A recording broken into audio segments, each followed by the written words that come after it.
Infinix నుండి Infinix ఇన్బుక్ air pro plus అని చెప్పి ఒక ల్యాప్టాప్ అయితే లాంచ్ అయింది. సో ఈ వీడియోలో దాని గురించి అయితే మాట్లాడదాం, కొనొచ్చా లేదా అన్ని విషయాలు అయితే డిస్కస్ చేద్దాం.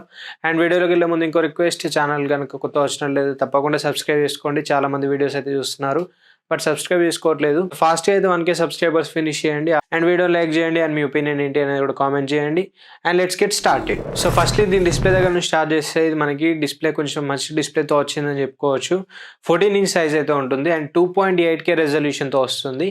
2.8K రెజల్యూషన్ అంటే ఇది మనకి చాలా మంచి ఇమేజెస్ని అయితే చూపిస్తుంది అండ్ OLED స్క్రీన్తో వస్తుంది. 120Hz రిఫ్రెష్ రేట్ ఉంటుంది. 0.5 మిల్లీ-సెకండ్స్ రెస్పాన్స్ టైం అయితే ఉంటుంది అండ్ 440 నిట్స్ పీక్ బ్రైట్నెస్తో అయితే వస్తుంది. సో డిస్ప్లే పరంగా ఎటువంటి కంప్లైంట్స్ అయితే లేవు.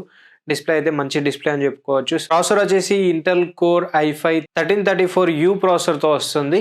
LPDDR4X RAM సపోర్ట్ ఉంటుంది అండ్ M.2 SSD సపోర్ట్ అయితే ఉంటుంది.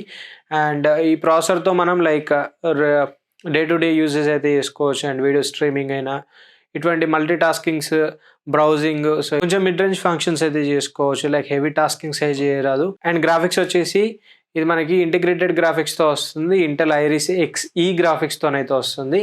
సో ఈ గ్రాఫిక్స్తో కూడా మనం లో టు నార్మల్ గేమింగ్ అయితే చేయవచ్చు అండ్ ఎడిటింగ్ పరంగా కూడా మనం లో టు నార్మల్ వరకు అయితే ఎడిటింగ్ చేసుకోవచ్చు. లైక్ గేమింగ్ ఎక్కువ గేమ్స్ ఆడేవారు, ఎక్కువ గ్రాఫిక్స్ని యూజ్ చేసేవారైనా, ఎక్కువ ఎడిటింగ్ చేసేవారైనా వాళ్ళకి డెడికేటెడ్ గ్రాఫిక్స్ ఉండడమే చాలా బెటర్.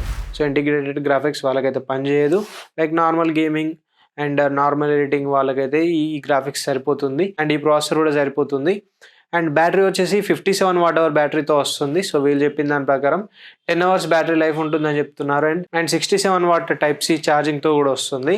సో ఇది కూడా ఒక మంచి విషయం అని చెప్పుకోవచ్చు. అండ్ ఇంకా ఇందులో మనకి డెడికేటెడ్ కో-పైలట్ బటన్తో వస్తుంది.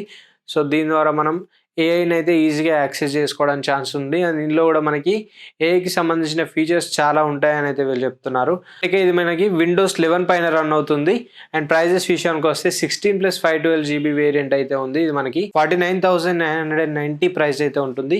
సో ఇక ఈ ప్రైస్ సెగ్మెంట్కి దీన్ని కన్సిడర్ చేయవచ్చా లేదా అనే విషయానికి వస్తే, so firstly display. So display అయితే బెస్ట్ డిస్ప్లే అని చెప్పుకోవచ్చు. ఈ ప్రైస్ సెగ్మెంట్లో 2.8K రెజల్యూషన్తో అండ్ OLED స్క్రీన్ రావడం అంటే బెస్ట్ అని చెప్పుకోవచ్చు. అండ్ ప్రాసెసర్ కూడా మంచి ప్రాసెసర్ ప్రొవైడ్ చేశారు, Intel core i5 processor. So ఇది కూడా మనకి మంచి ప్రాసెసర్ అవుతుంది ఈ ప్రైస్ సెగ్మెంట్లో. అండ్ బిల్డ్ క్వాలిటీ దగ్గర చూడండి, ఒకసారి రివ్యూస్ చెక్ చేయండి. బిల్డ్ క్వాలిటీ ఎలా ఉంది, మనకు సూటబుల్ అవుతుందా లేదా. కొంచెం రఫ్ అండ్ టఫ్గా వాడే వాళ్ళకి ఆ బిల్డ్ క్వాలిటీ సరిపోకపోవచ్చు, ఎందుకంటే ఇది మనకి కొంచెం ప్లాస్టిక్ బిల్డ్ అట్లా వస్తుంది. సో మనకి స్పెసిఫికేషన్స్ కొంచెం మంచిగా ప్రొవైడ్ చేశారు కాబట్టి కాస్ట్ కటింగ్ చేయాల్సి వస్తుంది. బిల్డ్ క్వాలిటీ దగ్గర కాస్ట్ కటింగ్ చేసే ఛాన్సెస్ ఉంటాయి.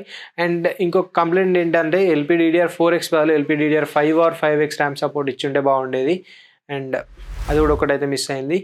సో మిగతా అన్నీ మనకైతే మంచి ఫీచర్స్ ఉన్నాయని చెప్పుకోవచ్చు. ఓవరాల్గా ఎవరైతే ఇంట్లో ఉండి లైక్ వర్క్ ఫ్రమ్ హోమ్ చేస్తూ ఉంటారో, లేకపోతే లైక్ ఇంట్లో ల్యాప్టాప్ కావాలి, సెకండరీ ల్యాప్టాప్ కావాలి, సో అటువంటి వాళ్ళకు కూడా సూటబుల్ అయ్యే ఛాన్సెస్ అయితే ఉంటాయి. అండ్ మూవీస్ ఎక్కువ చూస్తూ ఉండడం, వీడియో స్ట్రీమింగ్ చేస్తూ ఉండడం, సో వాళ్ళకు కూడా మంచి ల్యాప్టాప్ అయితే అవుతుంది. And heavy gaming, heavy video editing, so ఇటువంటి వాళ్ళకైతే ఈ ల్యాప్టాప్ సూట్ అవ్వదు. సో వీళ్ళ కోసం like dedicated graphics and powerful processor ఉంటే వీళ్ళకి సూట్ అవుతుంది. సో లైక్ నార్మల్గా డే టు డే యూసెస్ కోసం అయితే ఈ ల్యాప్టాప్ సూట్ అవుతుంది. అండ్ ఏఐ ఫీచర్స్ ఎవరికైతే కావాలి, ఏఐని ఎక్కువ వాడుతూ ఉంటారో, సో వాళ్ళకు కూడా ఈ ల్యాప్టాప్ అయితే బెస్ట్ సూటబుల్ అవుతుంది. అండ్ కొంచెం ఇది మనకి 50,000 సెగ్మెంట్లో ఉంది కాబట్టి కన్సిడర్ చేయొచ్చు. బట్ ఈ బిల్డ్ క్వాలిటీ వీటిని కూడా ఒకసారి అయితే మైండ్లో పెట్టుకోండి, మైండ్లో ఉంచుకొని కన్సిడర్ అయితే చేయండి. లైక్ మీ యూజబిలిటీకి తగ్గట్టు ఉందా లేదా అనేది కూడా కన్సిడర్ చేయండి. So this is the video for now. దీనిపైన మీ ఒపీనియన్స్ ఏంటి అనేది కామెంట్ చేయండి అండ్ వీడియో నచ్చితే లైక్ చేయండి, షేర్ చేయండి అండ్ మరిన్ని ఇలాంటి ఇంట్రెస్టింగ్ అండ్ ఇన్ఫర్మేటివ్ కంటెంట్ కోసం మన ఛానల్ని సబ్స్క్రైబ్ చేసుకోండి. Thanks for watching. This is Ashish signing off now.